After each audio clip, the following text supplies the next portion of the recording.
یعنی ظہر کی نماز ہمیں کہاں پڑھنا ہے؟ مینا کے خیمے میں پڑھنا ہے. لیکن آج کل بہت پبلک ہے تو شاید 7 تاریخ کو پہنچا دیتے ہیں, 7 کی رات ہی میں پہنچا دیتے ہیں. تو جب بھی جو ہمارے معلم کی طرف سے اعلان آئے, جو ہماری ترتیب بنے, ہم اپنا احرام باندھ کر احرام سے پہلے اپنے بالوں کو, اپنے ناخنوں کو اور اپنے بغل کے بالوں کو, زیر ناف بالوں کو جتنے میں اچھے طریقے سے صفائی کر لیں, اچھے طریقے سے غسل کر لیں, صاف ستھرے ہو جائیں, اور پھر اس کے بعد میں جو ہے احرام باندھ لیں اور احرام باندھ کر حج کی نیت کر لیں.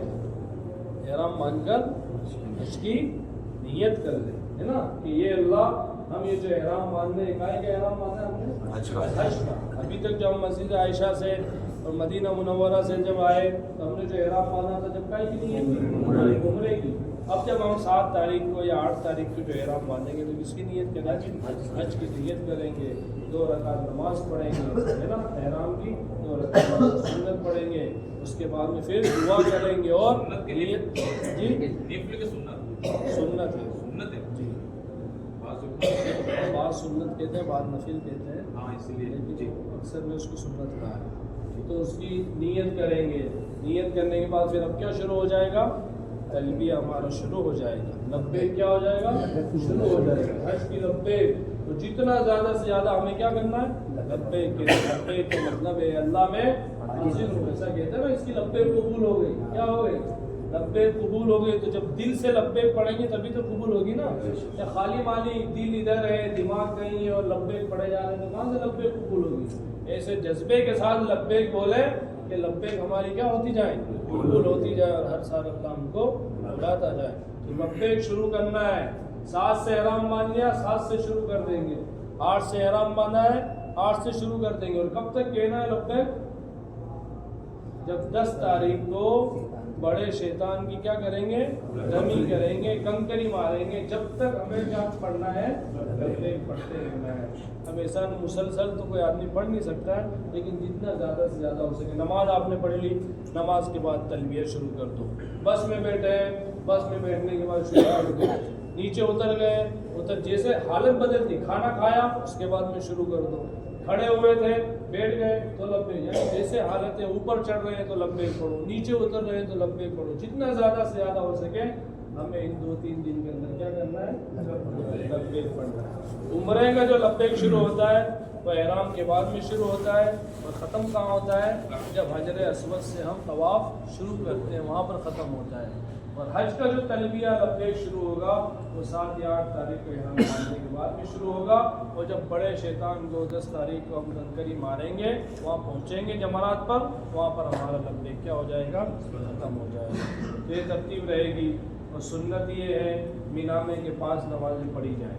8 تاریخ کو ظہر, عصر, مغرب, عشاء, اور 9 تاریخ کی کیا ہے؟ فجر. یہ 5 نمازیں پڑھنا وہاں پر کیا ہے؟ مسنون ہے مینا کے اندر. تو مینا کے اندر 8 تاریخ کو کیا کریں گے؟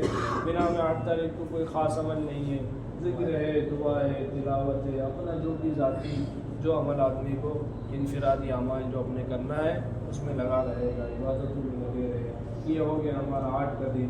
اور اس کے بعد میں 9 کا دن ہے, یہ اہم دن, یہی حج ہے سمجھ لو. وقوف عرفہ, عرفات کا دن جو ہے یہ سب سے بڑا دن ہے. اسی دن انسان کیا بن جاتا ہے؟ حاجی بن جاتا ہے. اس لیے عرفات کے بارے میں آیا کہ 1 سیکنڈ کے لیے, 1 منٹ کے لیے بھی, 5 منٹ کے لیے بھی اگر کوئی وقوف عرفہ کسی نے کر لیا تو اس کا حج کیا ہے؟ ہو جائے گا.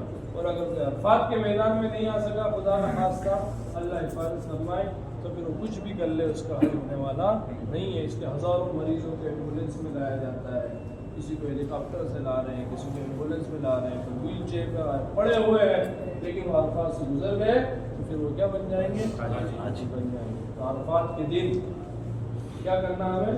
قیام کرنا. وقوف عرفہ, وہاں بھی خیمے لگے ہوئے ہے نا, وہاں بھی خیمے رہتے ہیں.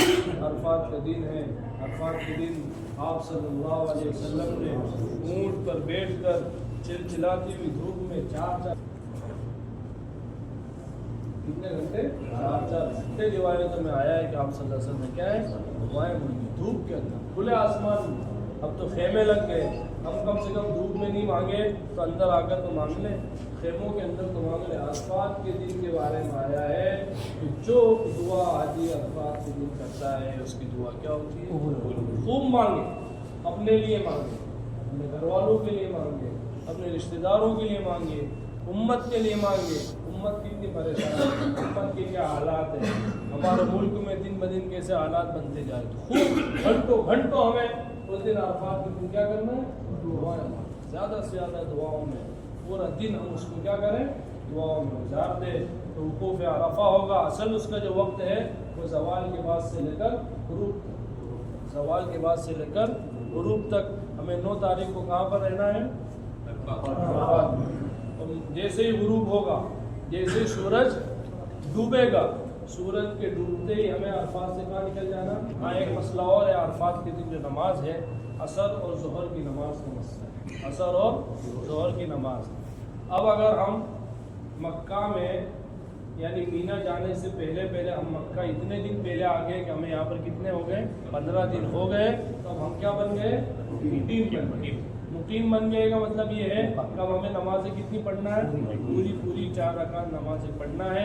اگر مینا جانے سے پہلے 15 دن پہلے ہم اگر مکہ میں رہے تو ہم مقیم بن گئے تو عرفات، مزدلفہ، مینا سب دور ہم کتنی نماز پڑھیں گے؟ پوری 4 ظہر 4 رکعت، عصر 4 رکعت، عشاء 4 رکعت پڑھیں گے۔ اور مکہ ہم اس وقت پہنچے کہ جب ہم پہنچے اور جب ہم مینا جا رہے ہیں تو اس درمیان میں ہمیں پورے 15 دن نہیں ملے، کسی کو 10 دن ملے، کسی کو 8 دن ملے، جو آخر میں جو فلائٹ آتی ہے، تو اب وہ لوگ کیا ہے؟ مسافر ہے۔ وہ کیا ہے؟ مسافر ہے۔ تو مینا میں، عرفات میں، مزدلفہ میں کیا پڑھیں گے؟ وہ 4 رکعت والی نماز ہے وہ 2 رکعت پڑھیں گے۔ ایک مسئلہ تو یہ ہے۔ دوسرا مسئلہ ہے جمع بین الصلاتین کا، کہ مینا، عرفات اور مزدلفہ میں 4 نمازوں کو ایک ساتھ پڑھا جاتا ہے، یعنی پہلے 2